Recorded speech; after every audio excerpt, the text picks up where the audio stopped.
선택자의 마지막 파트는 가상 요소라고 불리는 슈도 엘리먼트에 대해서 다뤄보도록 하겠습니다. 가상 요소는 가상 클래스와 다르고요. 가상 클래스는 클래스를 부여하는 것이라면 가상 엘리먼트는 엘리먼트를 만들어주는 것입니다. 물론 가상으로요. 차이점은 콜론이 2개가 사용이 되면 가상 요소고 콜론이 하나가 사용이 되면은 가상 클래스가 되겠죠. 물론 이렇게 표기법이 바뀐 것은 CSS3 버전부터입니다. 2 버전까지는 이와 같이 사용해도 됐습니다. 그래서 혼선을 빚었죠. 가상 클래스와 가상 요소를 구분하기가 어려우니까. 그래서 이렇게 작성을 해주셔야 되는데 브라우저의 하위 호환을 위한 목표로 1개를 써도 2개를 써도 모두 정상 작동이 됩니다. 그런데 우리 수업에서는 가상 요소와 가상 클래스를 구분하기 위해서 콜론을 2개를 사용하겠습니다. 4개의 가상 요소를 살펴보도록 하겠습니다. 먼저 달랑 요소에 first letter라고 하는 가상 요소를 만든 다음에 글자의 색상을 변경을 줄 수가 있거나 두께를 바꿔줄 수가 있을 텐데요. 예를 들어 폰트 웨이트 값을 볼드, 두껍게 표시한다거나 폰트 사이즈 값을 20픽셀로 설정을 해보도록 하겠습니다. 웹브라우저 와서 새로 고침을 해보게 되면 문, 사, 단락의 첫 번째 글자, C 이런 것들이 가상으로 요소를 만들어가지고 디자인을 해줬다라고 보시면 되겠죠.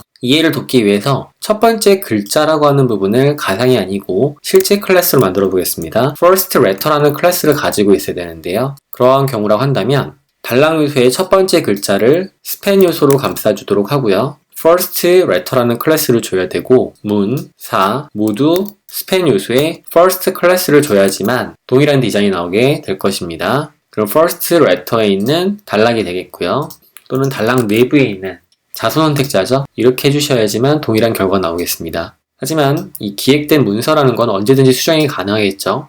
그런 경우에 문서가 아니라 사문서라고 한다고 합시다. 그러면 문은 안 바뀌는 게 보일 거예요. 왜냐면 이것은 실제 요소를 만들어서 클래스를 사용해 대상을 찾았기 때문입니다. 이처럼 매우 불편하겠죠. 수정이 될 때마다. 가상 요소를 사용한다면 이와 같은 문제점을 손쉽게 해결할 수가 있겠습니다.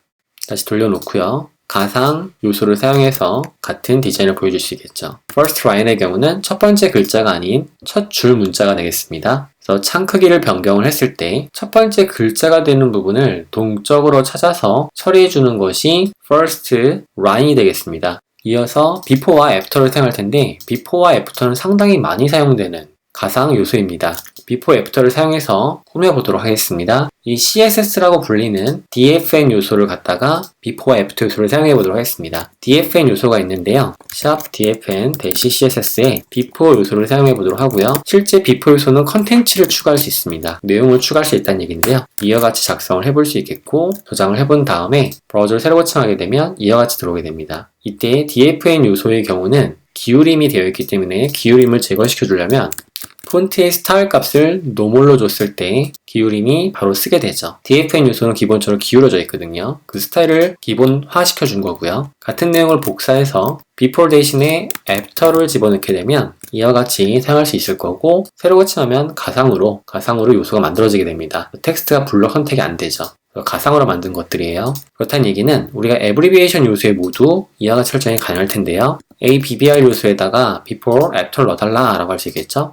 그 다음 새로 고침을 하게 되면 CSS라는 제목에 있는 abbreviation 뿐만이 아니고 HTML, SVG, XML에 모두 가상으로 각 괄호를 넣어주는 것을 볼 수 있습니다. 이처럼 before와 after를 사용해서 유용한 곳에 디자인을 적용하실 수도 있을 거예요. 제가 빠르게 예시를 또 하나 보여드릴게요. 피규어 요소에다가 상단 부분에 이것이 피규어임을 표시한다고 합시다. 그러면 붙여넣기를 해보겠습니다. 보는 것처럼 가상으로 피규어가 들어오게 됩니다. 실제 컨텐츠들이고요. 이것은 가상으로 만들어진 컨텐츠라고 보시면 되겠죠. 만약 피규어를 추가하게 된다면 피규어를 복사를 해서 UL 요소 뒤쪽에 넣어보도록 하겠습니다.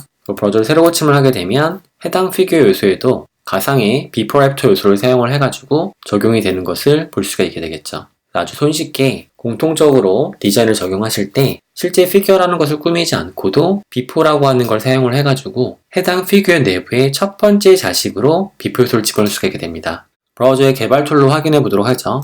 인스펙트 도구로 피규어를 선택해 보게 되면 피규어 엘리먼트에 콜론 2개로 붙은 before가 이 내부에 추가된 게 보여지는 것을 확인할 수 있겠고요. 바로 첫 번째 자식 요소로 들어오게 됩니다. 물론 가상 요소지만 XML 부분을 선택해 보면 abbreviation에서도 첫 번째 before와 마지막 after로 가상 요소를 추가해 주는 걸 볼 수 있어요. 가상 요소에서 비포와 애프터는 매우 많이 사용되는 디자인이기 때문에 여러분들이 이번 기회에 비포와 애프터에 대한 쓰임새를 정확히 이해해 두시면 좋을 것 같습니다. MDN 사이트에 가게 되면 선택자라고 해서 선택자에 대한 자세한 내용들을 공부하실 수가 있을 텐데요. 선택자에 보게 되면 Simple Selector, Attribute Selector, 속성 선택자죠. Pseudo Class, Pseudo Element를 볼 수 있습니다. 그 외에 Combinator, 자식 선택자 쓸 때 사용해봤었죠. Multiple Selector, 각각 클릭해 보시게 되면 선택자를 학습하실 수 있을 겁니다. 여기서 중요한 얘기를 하고 있네요. 학습자들이 겁먹지 않도록 학습의 이정표를 제공하기 위해 많은 정보들을 추려서 선정했습니다 라고 되어 있는데요. 제가 하고 싶은 얘기인데 선택자가 상당히 많습니다. 그래서 그걸 모든 영상에서 다루려면 되게 많은 분량이 들어가기 때문에 여기서는 레퍼런스를 알려드리는 걸로 하고 여러분이 살펴본 후에 실무에 적용해 보시면 좋겠습니다. 슈도 클래스, 가상 클래스와 슈도 엘리먼츠, 가상 요소들은 상당히 많습니다. 액티브, 호버, 살펴본 것들, only child, 살펴보지 않았죠? only of type, in range, invalid, default, enabled 상당히 많이 존재하는 거 볼 수 있어요. 이처럼 이런 것들을 하나씩 살펴보다 보면 많은 시간이 소요가 되니까 여러분들이 관련 링크를 따라가셔서 추가적으로 학습을 해보시면 좋겠습니다. 앞으로 영상에서는 설명하지 않았던 그런 가상 클래스나 가상 요소를 사용할 수가 있습니다. 그런 경우에 저거는 이 레퍼런스 와서 봐야겠다 라고 생각해 주시고 공부해 주시면 좋을 것 같습니다. 그러면 선택지에 대한 영상은 여기서 마무리를 짓도록 하겠습니다.